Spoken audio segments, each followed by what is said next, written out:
दाऊद की लाइफ में। हमेशा वो परमेश्वर को बलिदान चढ़ाता रहा और परमेश्वर की उपस्थिति हमेशा उसके साथ रहती थी और दाऊद हमेशा जीतता था। हालेलुया। पूरे बुढ़ापे में होकर मरा दाऊद, पूरे बुढ़ापे में होकर। आज व्यक्ति कभी कोई 40 साल में ही चला जाता है, कभी कोई 50 साल में, 60 साल में, कोई 30 साल में चला जाता है। परमेश्वर की अनुग्रह उस पर नहीं है, परमेश्वर की दया उस पर नहीं है, इस कारण से ऐसा होता है। अगर परमेश्वर का पक्ष उसके साथ है, परमेश्वर का वचन उसके साथ खड़ा है, परमेश्वर की दया उसके साथ खड़ी है, तो ऐसा हो ही नहीं सकता कि वह व्यक्ति कम उम्र में ही उठा लिया जाए। कम उम्र में उठा लिया जाए, ये परमेश्वर की इच्छा हो सकती है कभी कभी, नहीं तो और कोई ऐसा रीजन है जिसके कारण वो उठा लिया जाए। रीजन हो सकता है बीमारी, रीजन हो सकता है एक्सीडेंट, रीजन हो सकता है कुछ और, नहीं हो सकता ऐसा। क्यों? क्योंकि परमेश्वर उस व्यक्ति के साथ है, परमेश्वर का वचन उस व्यक्ति के साथ खड़ा है, उसकी पवित्र आत्मा उसके साथ है। इसीलिए दाऊद ने अपने जीवन भर किसको अहमियत दी जानते हैं आप? वचन को अहमियत दी। कभी भी अपने पूरे जीवन में वो वचन से दाएं और ना बाएं कभी नहीं मुड़ा, एक गलती को छोड़कर कभी मुड़ा ही नहीं, इधर उधर हुआ ही। उसका वचन हमेशा परमेश्वर के, उसका जीवन हमेशा परमेश्वर के साथ रहा, हमेशा वचन के अनुसार वो जीता रहा। और कभी भी उसने वो काम नहीं किया कि हम ये काम करें तो ये परमेश्वर के वचन के खिलाफ है, ऐसा कोई काम नहीं किया उसने। हालेलुया।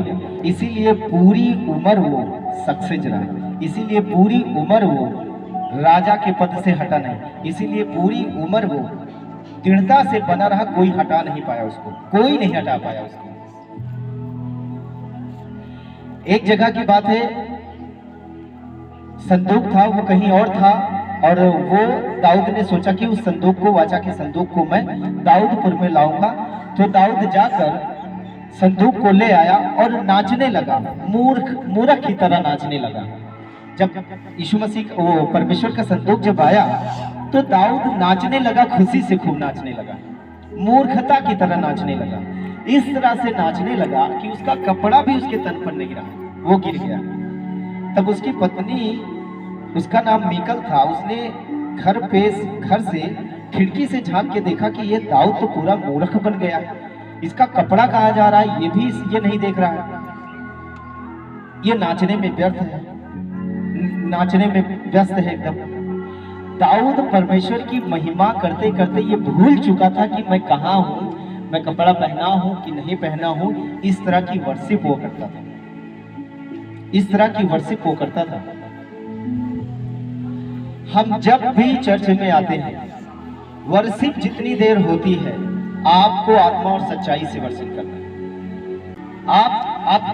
आपको हम एक छोटा सा बता देते हैं कि वर्शिप जितनी जब आते हैं, आप प्रार्थना शुरू होती है, भूल जाइए आप कहाँ बैठे हैं, भूल जाइए कौन आसपास बैठा है, बात मत करिए, केवल परमेश्वर को महिमा दीजिए, वर्शिप दीजिए, वर्शिप दीजिए। जो आपकी प्रार्थना नहीं कर सकती वो आपकी वर्शिप कर सकती है आत्मा और सच्चाई से। वर्शिप परमेश्वर से आपके मन को जोड़ती है।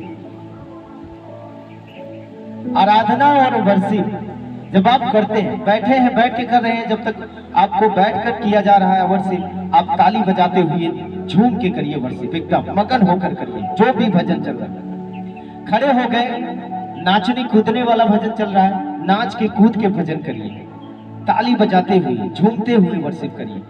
भूल जाइए कौन मुझे देख रहा है कि अरे मैं नाच दूंगी तो ये देख लेंगे तो मेरी बेइज्जती हो जाएगी, कुछ नहीं। वर्शिप आपको, आप क्या किसी व्यक्ति को दिखाने के लिए करेंगे? नहीं करेंगे। किसको दिखाने के लिए करेंगे? परमेश्वर को। किसको महिमा देने के लिए आप वर्शिप करेंगे? परमेश्वर को। किसको बलिदान चढ़ाने के लिए आप वर्शिप करेंगे? परमेश्वर के लिए।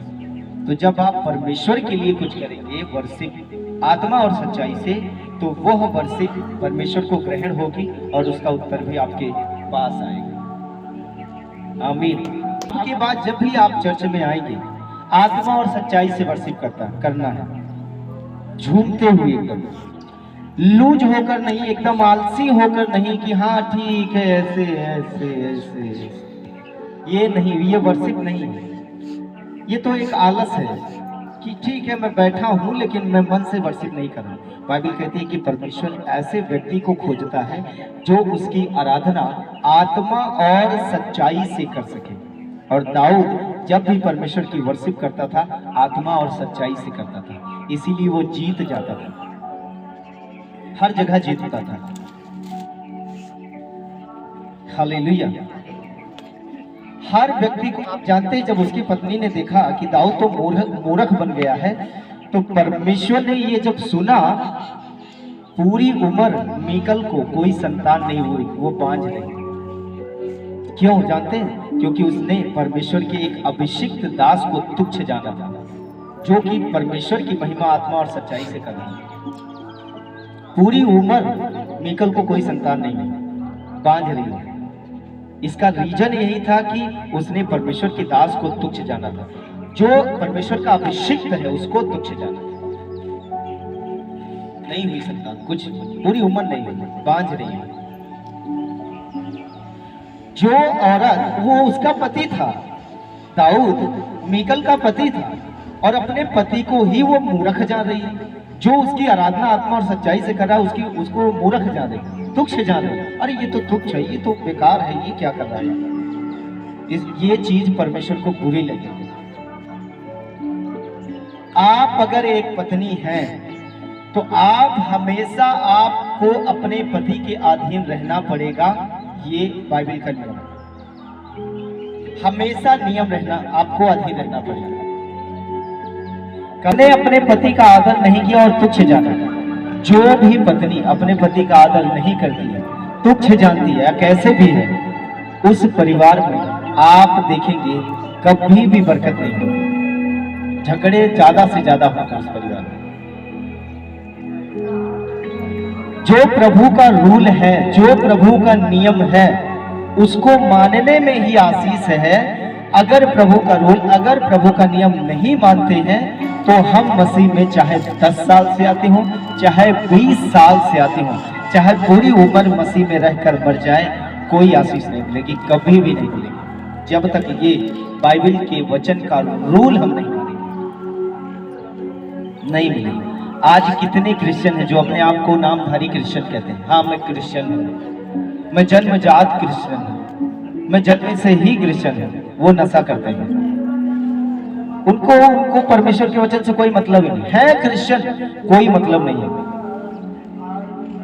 दारू चल रही है, सिगरेट चल रहा है, ये चल रहा है, वो चल रहा है, ये पाप चल रहा है, वो चल रहा है, तो वो नामधारी क्रिश्चियन होने से थोड़ी कोई क्रिश्चियन हो जाता है। क्रिश्चियन व्यक्ति तब बनता है, मसीही व्यक्ति तब बनता है जब वो परमेश्वर के वचन को अपने हृदय में रख लेता है। हर बातों में आपको परमेश्वर के वचन को अहमियत देनी पड़ेगी, हर बातों में देनी पड़ेगी। छोटा काम है, उसमें भी परमेश्वर के वचन की अहमियत दीजिए। बाइबल कहती है कि जो कुछ भी तू मुझे स्मरण करके काम शुरू करेगा, काम करेगा, जहां पर हाथ लगाएगा, उसे मैं सफल करूंगा। किसको स्मरण करके? परमेश्वर को।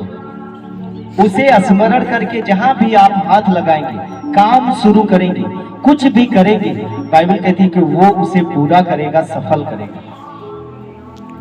अगर हम उसे स्मरण करके, याद करके काम को नहीं शुरू करेंगे, क्या होगा? उसमें कुछ न कुछ दिक्कत आ जाएगी। परमेश्वर का वचन, बाइबल कहती है, खरा है, दो धारी तलवार है, कोई इसमें समझौता हो ही नहीं सकता। अरे प्रभु समझ लीजिए क्या है, मजबूरी है, कोई नहीं। बाइबल खरा है तो खरा, मजबूरी है ही नहीं।